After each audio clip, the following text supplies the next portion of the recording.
হয়ে কথা বলবো। আমি নট অ্যাজ এ লয়ার যাব, আমি লয়ার আছি, আমি নট অ্যাজ এ লয়ার যাব, আমি একজন সাধারণ নাগরিক হিসেবে আমি তো আমার কথা বলতেই পারি। মমতা বন্দ্যোপাধ্যায় আইনজীবী হিসেবে নন, সাধারণ মানুষ হিসেবে তিনি তো আদালতে দাঁড়িয়ে অন্য মানুষদের যে ধরনের অসুবিধার মুখে পড়তে হচ্ছে, হেনস্থা হয়রানির মুখে পড়তে হচ্ছে এসআইআর এর জন্য, সে কথা তো বলতেই পারেন। পাঁচ পাওয়া যাচ্ছে যে এসআইআর এর বিরোধিতা করে এবং জাতীয় নির্বাচন কমিশন ও সিইও দপ্তরের বিরুদ্ধে মমতা বন্দ্যোপাধ্যায় রবিবার সুপ্রিম কোর্টে যে মামলা করেছিলেন, আগামীকাল সেই মামলার শুনানি হতে পারে এবং সেই শুনানিতে মমতা বন্দ্যোপাধ্যায় তিনি সওয়াল করতে পারেন, অর্থাৎ কালো কোট করে মমতা বন্দ্যোপাধ্যায়কে আগামীকাল দেখা যেতে পারে। তবে আইনজীবী নয়, তিনি সাধারণ মানুষ হিসাবেই এই সওয়ালে অংশ নিতে পারেন। আগেই কিন্তু এই ইঙ্গিত তিনি দিয়েছিলেন।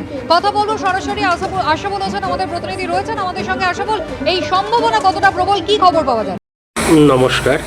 আজকে একটি অসাধারণ দিন। আজ সকাল 10:15টাতে মানে 4 ফেব্রুয়ারি, 4 তারিখ ফেব্রুয়ারিতে আমাদের মুখ্যমন্ত্রী মমতা ব্যানার্জি বোধহয় সুপ্রিম কোর্টে উকিল হিসেবে সওয়াল করবেন, এরকম কথা সব কটা নিউজ মিডিয়াতে রমরম করছে গতকাল থেকে।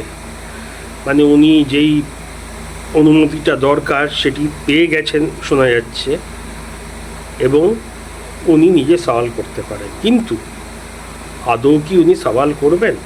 আমার মনে হয় একদমই না।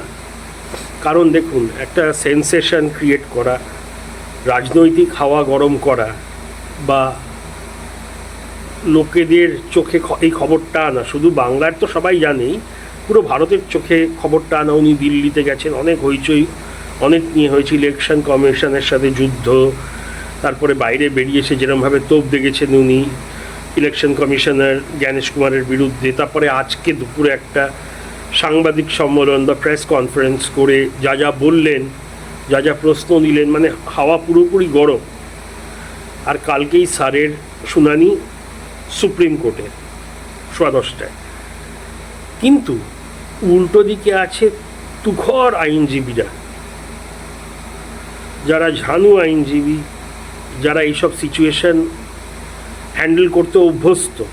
আর আমাদের মুখ্যমন্ত্রী, আমি জানি না কবে উনি মামলা করেছেন বা আইন কোর্টে লড়েছেন, উনি বলেছেন বোধহয় করেছেন বহু আগে। আর উনি একজন মানে ডিগ্রি প্রাপ্ত লয়ারও বোধহয়। কিন্তু যাই হোক, বহু বহু বছর উনি কোর্টে যাননি, আর সোজা সুপ্রিম কোর্টে গিয়ে এরকম লয়ারদের মুখোমুখি হওয়া, তারপরে হেরে যান যদি, যেটার সম্ভাবনা প্রবল, তাহলে কিন্তু শুধু ওনার মুখ পুড়বে তাই না, দলের মুখ পুড়বে এবং একটা কমেডি সিচুয়েশন হয়ে যাবে পুরো ভারতে। এমনিতেই হাসাহাসি চলছে, লোকে মিম বানাচ্ছে, রিলস বানাচ্ছে। তো আমার মনে হয় না উনি এই রিস্কটা নেবেন। আর একটা কারণ হলো, উনি যেভাবে কথা বলেন, হঠাৎ মাথা গরম করে ফেলেন, হঠাৎ যা ইচ্ছা বলেন, মাঝে মাঝে কথা সত্য নাও হতে পারে।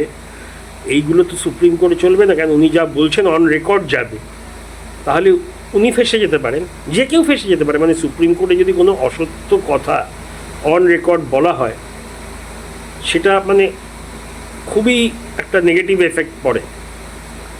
তো আমার মনে হয় না এই রিস্কটা উনি নেবেন। উনি থাকতে পারেন আদালতে অ্যাজ আ লয়ার, কিন্তু সওয়াল আমার মনে হয় করবেন না। এটা বোধ হয়, জানি না ওনারা এবারে কে লড়ছেন, কপিল সিবাল, মানু সিংভি, কল্যাণ ব্যানার্জি, এনারা তো থাকেন। এবারেও বোধ হয় ওনারা আছেন, আমি ওই ব্যাপারটা দেখিনি, পেজটা পড়িনি, মানে পিটিশনার্স কে কে। রেসপন্ডেন্টস তো স্যার অপর দিকে টিম, তবে পিটিশনার্স মমতা ব্যানার্জিরা বোধ হয়। তো আমার যতদূর মনে হচ্ছে ওনার সওয়াল করার চান্স খুবই কম। এবং উনি যদি সত্যি সওয়াল করেন, নিজের কেসটা লড়েন, আমি খুবই অবাক হব। কেন, এর জন্য যা একটা তৈরি দরকার, প্রিপারেশন দরকার, প্রস্তুতি দরকার, সেটাও তো তিনি নেননি। উনি তো গত 3-4 দিন ধরে এই ভয়ানক যে ঝামেলা চলছে, দিল্লি যাওয়া, তারপরে আরেকটা মামলা নিয়ে প্রস্তুতি, তারপরে বিএলওদের মৃত্যু, দিল্লিতে ধর্ণা করা, প্রতিবাদ করা, বাইরে এসে এত কিছু চলছে। তার মধ্যে আবার ওই সকালবেলা দিল্লি পুলিশের কেসটাও হয়েছিল। তো এর মধ্যে তো উনি প্রস্তুতি নেওয়ার কোনো সুযোগ পাননি। আর আমার মনে হয় না উনি এই জিনিসটা করবেন। উনি খুবই চালাক, যাকে বলে স্ট্রিট স্মার্ট, মানে প্র্যাকটিক্যাল বুদ্ধি ভয়ানক, আর এত তোর খাওয়া তুখর রাজনীতিবিদ, উনি যেখানে পারবেন না আর যেখানে না পারলে তার কনসিকুয়েন্সেস খুব খারাপ হতে পারে, কেন সুপ্রিম কোর্ট বলে কথা, তাই না? এখন সুপ্রিম কোর্টের জাজ তো দেখেন না কে মুখ্যমন্ত্রী কে প্রধানমন্ত্রী, এই জন্যই ওনাদের সুপ্রিম কোর্ট বলা হয়। তা আমার মনে হয় না উনি আজকে সওয়াল করতে চলেছেন। আপনাদের মতামত জানাবেন। অনেক অনেক ধন্যবাদ দেখার জন্য। জয় হিন্দ, টাটা।